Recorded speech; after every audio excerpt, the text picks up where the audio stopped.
ये एक पैर का निशान है और यहाँ पे जब वो कूदा होगा तो इस दीवार से आया होगा पीछे से, क्योंकि ये सबसे छोटा दीवार है। इस किसी चोर ने पाइप काट दिया है। इस पे जो वो पाइप होता है ना, क्या बोलते हैं इसको।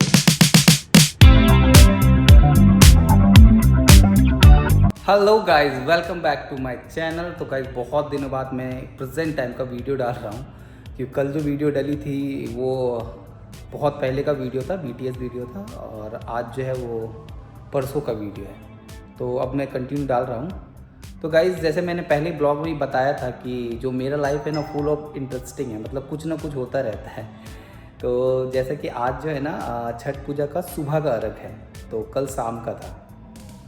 तो 2 दिन से क्लास छुट्टी थी। एक कपल था, क्लासेस तो नहीं हो रही थी, पर एक कपल था जिनकी बुकिंग थी 2-3 महीने पहले से ही, तो उनको क्लासेस देना था मुझे। ठीक है, वो लोग फ्री थे, छुट्टी था उनका, तो वो लोग सीखने आए हुए थे। तो उन लोग को मेरा 2-3 घंटे का क्लास था। तो AC चलाया मैंने, तो AC ठंडा ही नहीं हो रहा। 2 घंटा हो गया चल रहा है, हवा आ रहा है, पर चल ही नहीं रहा है। तो बार बार वो लोग जो सीख रहे थे वो लोग कह रहे हैं कि सर शायद गैस ख़त्म हो गया। और यही होता है, जो भी क्लास में आता है ना और AC ठंडा नहीं होता है तो सबका ये कहना है कि सर गैस ख़त्म हो गया होगा। मतलब ये सुन सुन के ना मैं परेशान हो गया। तो मैं ना इग्नोर ही करता था, क्योंकि वो जून जुलाई में जो इतनी गर्मी पड़ती है ना, तो आप लोग देख सकते हो ये जो है ना हमारा वो फाइबर वाला जो आता है ना, आजकल इंटीरियर में बहुत यूज़ होता है, उसका सीलिंग बना हुआ बहुत पतला है और इसके ऊपर टीन है। तो इस वजह से ना अप्रैल में जून का जो गर्मी होता है ना वो ये बर्दाश्त नहीं कर पाता, एकदम हीट हो जाता है। तो AC भी फेल हो जाता है। 2 टन का AC है हमारा, ये फेल हो जाता है। तो सब आने के बाद मुझे यही बोलते थे, पिछले 7-8 सालों से यही सुनता था, सर गैस ख़त्म हो गया, सर गैस ख़त्म हो गया। पर ऐसा नहीं था, मतलब वो रूम इतना हीट हो जा रहा था, ये संभाल नहीं पा रहा था, क्योंकि ना सीलिंग ज़्यादा स्ट्रॉन्ग था, ऊपर से टीन है, और चारों तरफ जो बने हुए ना घर, ये सारे घर भी टीन के ही बने हुए हैं। तो ये इस वजह से इसके पीछे भी जो बना हुआ है ना वो भी टीन का ही बना हुआ है। तो अब क्या हुआ कि मैं भी परेशान हो गया यार। अभी तो क्योंकि संडे को क्लासेस मैंने खोला था बच्चों के लिए, तो उस दिन तो AC चल रहा था, और ऐसा AC चल रहा था कि बच्चे बोले सर AC बंद कर दीजिए, ठंडी लग रहा है। तो मेरे AC बंद करना पड़ा था। और आज क्या हुआ है मैं आप लोग को बताऊँ, मेरे ही साथ ऐसा क्यों होता है। देखो, ये हमारा AC का आउटडोर। तो ये AC ना पहले उस साइड लगा हुआ था, तो आप ये देखो, आप लोग समझ पा रहे होंगे कि यहाँ पे जो है ना किसी चोर ने पाइप काट दिया है। इस पे जो वो पाइप होता है ना, क्या बोलते हैं इसको, क्या बोलते हैं, एल्युमिनियम नहीं,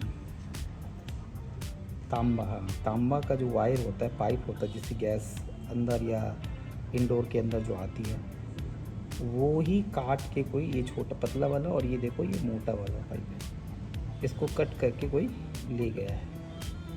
अब आप गोला में देखोगे ना तो 2-3 AC लगा हुआ है, पर उसको मेरा यहाँ पे मैंने अच्छे से बंद करके रखा है। ये 2 टन का AC है हमारा, ठीक है, लेकिन उसको मेरा ही AC मिला है। अब मैं आपको एक चीज़ दिखाता हूँ किस तरह से जो चोर आया था ना, शूज़ नहीं पहनूंगा, चप्पल पहन लेता हूँ। अब ये किसका गाड़ी आ गया, आवाज़ नहीं आएगा आप लोगों को अच्छे से। ओके, ये जा रहा है, तो मैं आप लोगों को दिखाता हूँ। देखो ये हमारा ना आउटडोर है, तो इतने ऊंचे में ये लगा हुआ है ना कि किसी के पहुँचने का सवाल ही नहीं उठता है। आप लोग देखो, है ना, किसी के पहुँचने का सवाल ही नहीं उठता है।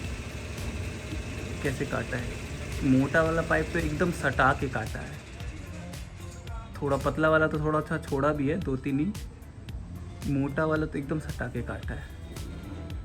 तो ऐसी ठंडी होगी कहाँ से। तो ये देखो इतना ऊपर लगा हुआ है, तो है क्या, ये हमारे एक कैमरा है जो कि इस साइड का आता है, और एक कैमरा जैसे नीचे एक भैया का दुकान है वो इधर लगाए हुए हैं, तो वो भी सिर्फ इस एरिया का आता होगा, मतलब उनका गोडाउन है यहाँ पे, इनका आता होगा। और एक कैमरा ये है जो कि उनके इस गेट का आता होगा, ठीक है। अब मैं एक चीज़ दिखाता हूँ आप लोगों को। तो कैमरे की नज़र से तो ये बच चुका है। अब ये चढ़ा कैसे है, देखो कितने आसानी से रास्ता बना है। पहले तो वो यहाँ से आया, किधर से आया ये नहीं पता, शायद वो इस दीवार से आया होगा पीछे से, क्योंकि ये सबसे छोटा दीवार है पूरे गोला में। इधर से आया होगा। अब आप देखो पैर के निशान देखो, ये एक पैर का निशान है, ये एक पैर का निशान है, और यहाँ पे जब वो कूदा होगा तो बालू पूरी, जैसे बारिश वारिश या ओस गिरा होगा ना, तो बालू एकदम से, आप लोग को देखा होगा, एकदम ऐसे प्लेन हो जाता है। पैर का निशान ये एक और ये दूसरा। और यहाँ पे अब एक चीज़ देखो, जब वो जूता लेके चढ़ा है या चप्पल से जो भी, यहाँ पे भी बालू लगी हुई है। ये पहला पैर का, ये वाला,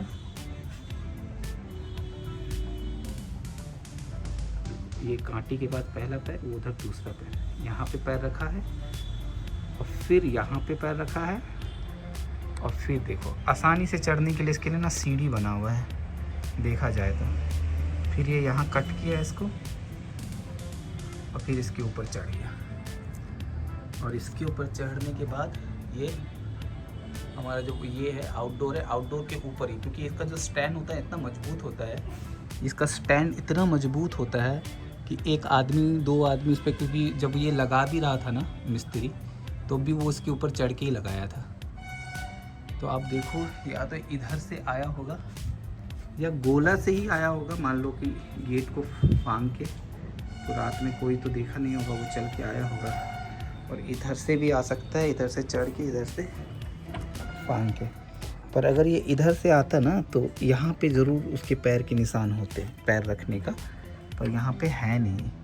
तो इसका मतलब ये है कि वो इधर से ही गया है, क्योंकि मैं वहाँ देख पा रहा हूँ ईंटा के पास निशान है पैरों का। तो आप देखो, यहाँ से काटा है वो तांबा के तार को, और फिर काट के नीचे कूदा है, जहाँ पे वो सारा बालू भसड़ गया है, पूरा भसड़ चुका है। उसके बाद वो इधर से भागा होगा मे भी, क्योंकि अगर ये इधर से भागता तो इस जगह पे भी ना निशाने होती पैर रखने की, पर इसमें है नहीं।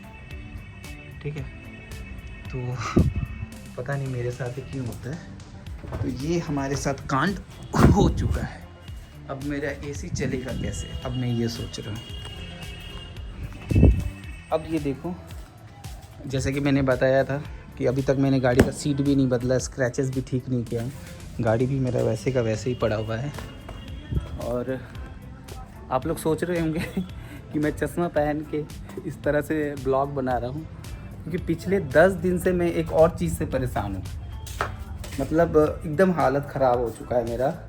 आप लोग को मैं दिखाई दूँ, अगर मैं कल ब्लॉग बनाता ना तो और भी परेशानी होती। एक्चुअली यहाँ पे फुंसी जैसा हो गया था, या कुछ काट लिया था, मुझे नहीं पता है। इस वजह से ना, ये देखो कैसी हो गई मेरी आँखें। आज तो फिर भी कम है, क्योंकि मैं एक फ़ोटो डाल दूँगा। वो ये वाली जो आँखें ना, छोटी वाली, ये तो खुल ही नहीं रही थी। ये वाला आँख भी एकदम बंद हो गया था, पर आज थोड़ा ठीक हुआ है। तो ये पट्टी लगा के, वो जो येलो कलर वाइट कलर का क्या होता है ना, पीप बोलते हैं क्या उसको शायद, वो आज सुबह सुबह ने निकाला। एकदम ऐसे जैसे सांप काटता है ना, वैसा निशान हो गया, होल हो गया पूरा। उसको पकड़ के निकाला। लगभग आज को ट्यूसडे है ना, हाँ 12 दिन हो गया, पूरा 12 दिन से परेशान था। मुंह फूल के इतना बड़ा था। इस हालत में भी चश्मा पहन के उस कपल को, जो कपल डांस सीख रहे थे, उनको मैं क्लासेस दे रहा था, बिकॉज कमिटमेंट किया हुआ था, लगभग 2 महीना पहले से बुकिंग था। अब तो सिखा नहीं है, बुकिंग है, तो चाहे आप हालत कुछ भी हो, तो चश्मा पहन के और फिर क्लासेस ले रहा हूँ। रात को भी, कल रात को मैं उनके घर गया था तो चश्मा पहन के ही गया था, और रात में उनके घर पे बैठ के हॉल पे डांस सिखा रहा हूँ चश्मा पहन के। तो वही कहता है कि जो काम है, काम तो ही करना पड़ेगा, चाहे आपके साथ कैसा बीत रहा है, क्या हो रहा है, नहीं हो रहा है। मैं आप लोगों को एक चीज़ दिखाता हूँ। पट्टी मैंने लगाया था, क्योंकि वो निकलने के बाद ना बह रहा था बाहर। शायद अभी थोड़ा ठीक हो गया है, अभी थोड़ा ठीक हो गया है। ये वीडियो जो लोग खाना खाते हुए देखते हैं ना, उन लोग के लिए सॉरी, पर जैसा कि मैं सब कुछ शेयर करता हूँ आप लोगों से, तो इसलिए मैंने ये भी शेयर कर लिया। और आज क्लासेस खोलने का मन था, पर थोड़ा ज़्यादा दर्द कर रहा है, और एसी भी नहीं चलेगा, मिस्त्री को भी बुलाना पड़ेगा मुझे। ये नवंबर तो थोड़ा एसी का ज़रूरत पड़ेगा ही। इसलिए मैं सोच रहा हूँ कि आज छुट्टी दे दूँ बच्चों को, क्योंकि ट्यूसडे था और सुबह का अर्घ था, छठ पूजा तो ख़त्म हो गया। कुछ क्लासेस थी पर उनको भी कैंसिल करने का सोच रहा हूँ। एक दिन और रेस्ट कर लेता हूँ तो ये जो थोड़ी सूजी है या आँख है ये थोड़ी कम हो जाएगी। तो गाइज़ आप लोगों ने देखा कि कांड और मेरा रिश्ता बहुत पक्का है, कभी मेरा पीछा नहीं छोड़ता, कुछ ना कुछ होता रहता है मेरे साथ। तो गाइज़ आज के ब्लॉग में यही मैंने आपको दिखाना था कि किसी का फ़ोन आ गया। तो गाइज़ हाथ भी दुखने लगा है और ये पहला ब्लॉग है 7-8 मिनट का जो मैंने वन टेक में बनाया है, कोई कट नहीं है। आप लोग को यही दिखाना था कि मेरा पीछा नहीं छूट रहा है, कुछ ना कुछ मेरे साथ हो ही रहा है। तो प्लीज़ आप लोग मेरे लिए कुछ दुआ कीजिए कि कुछ अच्छा भी हो जाए मेरे साथ। तो गाइज़ इस ब्लॉग में आज इतना ही रखते हैं और मिलते कल नई ब्लॉग में, तब तक के लिए बाय बाय।